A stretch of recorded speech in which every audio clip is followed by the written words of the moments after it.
I interviewed Danny Trejo recently. Okay. You know about him? I seen it. I seen Oh, it. you saw the Yeah, interview. yeah, it was cool. I never realized what type of criminal background this guy had. Me neither. Until I seen I that just thought he was an interview. actor. Yeah, I just me thought he had a too. look. I remember when I first seen Danny Trejo was on the movie Desperado with Antonio Banderas. I used to like that movie a Yeah. lot. You know what I'm saying? So I seen him throwing knives and shit. Yeah. Well, what we talked about, which was kind of interesting, is that uh, he was actually friends with one of the founders of the Mexican Mafia, Yeah, I seen that. Peg Leg. And we talked about the American Me situation with Edward James Olmos. Yeah. You saw that part? Yeah, I seen that part. I've Yeah. heard about that shit too. You heard about it also? Yeah, yeah. Yeah. Like it kind of But, chatter. yeah, but basically, because Edward James Olmos showed the head of the Mexican Mafia getting raped Yeah. in juvenile hall, in juvenile, YA, 10 people got killed over that movie. That's crazy. Yeah, I heard that. I And, didn't and know if he, the rumors were true or not. yeah, But and I heard Edward it. James almost had a hit on his life.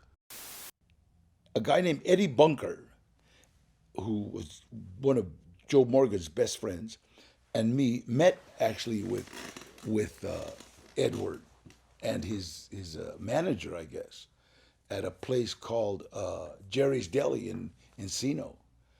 And I told him out front, "You can't do this, Holmes. You can't do this. You're offending some very very." He said, "Well, it's theatrical." I said, "Yeah, but you're not dealing with theatrical motherfuckers." Yeah.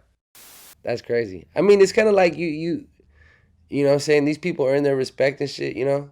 You know, like I said, I can't talk on it too much because I don't know, I don't know too much about the whole prison politic type shit. Yeah. But, it's like, if you earn your respect, you know what I'm saying? You don't want nobody making you look like you're a punk. You feel me? Well, did you ever aspire to go to prison? Nah, hell no. But there is, like, when I've interviewed, affiliated Mexican artists Yeah. on multiple occasions, like Sad Boy Loco. That's when you're a youngster. Your dream is to hit Pelican Bay and all that stuff. You feel me? But as you become older and like you have kids and shit, and you have homies that are already there, or, you know what I mean, and see what it really is, you kind of change your views in life and shit. Like Mr. Capone Yeah. definitely said this. My dreams, like, it even sounds crazy as hell, but my dreams were like, I want to be doing life in prison. As a 17-year-old kid, you dreamed I dreamed to that. have life in prison. I dreamed that. And to be like a high-ranking member calling shots from their jail cell. When you're a kid, I was loving violence. I was loving the streets. I was loving the power. I was gaining power because I was not just the average. I was actually out there putting in work, so I would see the power, and I was enjoying the power. But when you get to jail, you realize like it's just like at the end of the day, I'm not gonna say shit, but everyone ain't loyal. Everyone ain't really for the push. Okay. And, now they realize how crazy of a statement this is. Don't get me wrong. I got little homies right now that's their inspiration. They like, say they want to go to jail. I don't know about life and stuff, but I'm good on that shit. Fuck that. I'm straight. It's just a That don't fucked take up- away from nobody. Like, you know what Yeah. I'm saying? Like, it just is what it is. I'm not trying to spend the rest of my life in jail. I'm trying to come It's, out here and eat good food. And Yeah, but it's just, it just shows a distorted aspiration. Nah. Especially when you talk about a child Yeah. who's thinking this, who hasn't fully developed, into an adult yet, and this is what they're trying to do. So there's a chance that they might actually do it. Yeah. It's just sad, Yeah, no, it is. It definitely is. I think, for me, I wanted to, I wanted to run around with my homies. I wanted to do all that shit like that, you know what I'm saying? But we would see homies going away forever, you know what I'm saying? Like, close homies going away forever. And it's a fucked up thing, you know what I'm saying? And once they're in there, they realize they don't want to be in there, you know what I'm saying, for the rest of their life. So I don't take away from nobody that feels like that and, like, wants to do that. But that just ain't for me, you know what I'm saying? I was running the streets. I was being, you know what I mean, going crazy. But I never wanted to get caught, ever. Right. Well, You feel me? your brother did 10 years. My brother did 5 years.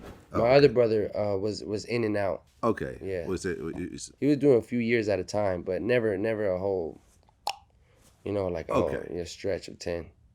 okay, but your brothers were going in and out of prison, basically. Yeah, definitely. you did some time in county, Yeah, little stints. I was getting caught up a lot. Just right? like, But not any long stretches. nah.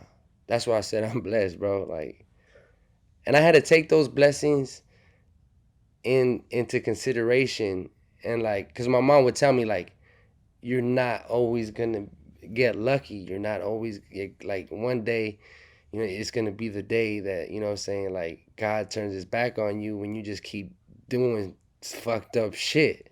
You know what I'm saying? So, that's just kind of how it was, you know what I'm saying? But I was really lucky, man, and you know what I mean? Like, I take that into consideration now, especially when my little cousin went away for life, where I was like, okay, so now I either gotta keep doing what I'm doing and end up being there, or I gotta, try to focus on the rest of my life being out here. Okay, and I guess once one of your older brothers got out, he said, "Okay, I'm gonna let you stay with me, and I'm gonna allow you to focus on your music." Yeah. He did that as a him. And what I forgot to mention on one of these other interviews is it's my him and my brother Jesse, his name was Hazy. He kind of taught me the instruments and stuff. You know what I'm saying? So, but my brother Smokey, he was really behind it, and he was like, he just didn't want me to. He was real business oriented at that point. Once he got out and once he started, was trying to make money. So he kind of taught me like how to make this bread. Like, he was like, bro, you need to make bread. You need to do something different. You know what I'm saying? Like, he really, cared about me, and a lot of my family members, they really care about what I do, and they don't want to see me, go down the wrong path, or they don't want to have to go talk to me through a glass window and shit like that. You know what I'm saying? So it's like, my brother really installed that into me when he got out. Was like, he's like, stop fucking up. I know you don't want to live at mom's. I know you don't want to be bouncing from house to house like you're doing, because I'm sleeping on homies' couches, and Yeah. once they get tired of it, like, I'm at the next homies, you know what I mean? And it was kind of like that. Yeah, shitty way to live. Yeah, It was fun, though. Like, when you say, back now that I look at it, like, I don't want to do that shit. But when I was doing it, I was having fun. Yeah, man, I was couch surfing at one point when Yeah. I was broke, when I moved to New York, and then at one point, they start asking you, how long are you gonna be there? Yeah. You always exactly. get that question, like, so Yeah. how much longer are you gonna be here? Yeah. And you're like, all right, well, now it's time for me to go look for someplace else to live. It's because you're essentially homeless. Yeah. It's we were young, and then, like, I'm living, I'm going into the homie's house. His mom's is there. You know what I'm saying? Even, like, my cousin, like, me and my cousin, I would go stay at his house, and then his dad would be like, oh, he got to leave. You know what I'm saying? Like, it was just like that. It's like, it doesn't even have to be for, just like random people. It was, Yeah. it even happens like that with family, and vice versa. When my cousin would stay at my house, and my mom knew that when we were together, we were causing like trouble, and then she would be like, oh, like, he gotta go, and then I was just be like, well, I'm going with him. So when my brother, like, kind of stepped in the picture, and he was like, come live with me, but you're gonna make beats, you know what I'm saying? Like, you're gonna focus on making beats. And he got me my first, like, real job, like, paying job and shit like that, and that kind of was like, it gave me the freedom that I wanted, that I always was looking for, and it put me on this path of, like, music. Well, I guess your older brother invested $20,000 into building you a studio over the Yeah. course of like 2 years. Yeah, that was after my son was born, or Okay. when my son was about to be born. Okay, and I guess knowing that you had a baby on the way, that started to change you as well. Yeah. What's funny? It's like, it didn't scare me. Like, when my baby mama told me she was pregnant, like, the first reaction is like, oh man, like, what am I gonna do, But I was actually, it was, even, being 20, and what I mean, I was still relatively young. You know what I'm saying? I was like, I wasn't scared for it. You know what I'm saying? I was kind of like, okay.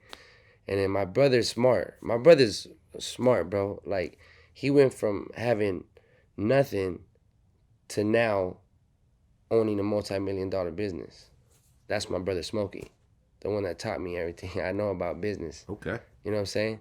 So he's real smart. You know what I mean? So he kind of like was like, all right, now we're going to take you from, now you have to make money. So now we're going to go rent out a studio, and we're going to put this bread into the studio, and you're gonna start recording people and this and this and that, you know what I'm saying? And I'm like, all right, like cool. I was with it. So he has a lot of love for me. Him and my brother Jesse, and you know what I mean, my brother Silly as well. Like they were like all kind of like they were helping me build this thing that we didn't even know what it was yet. We just doing like, you know, the music type of thing.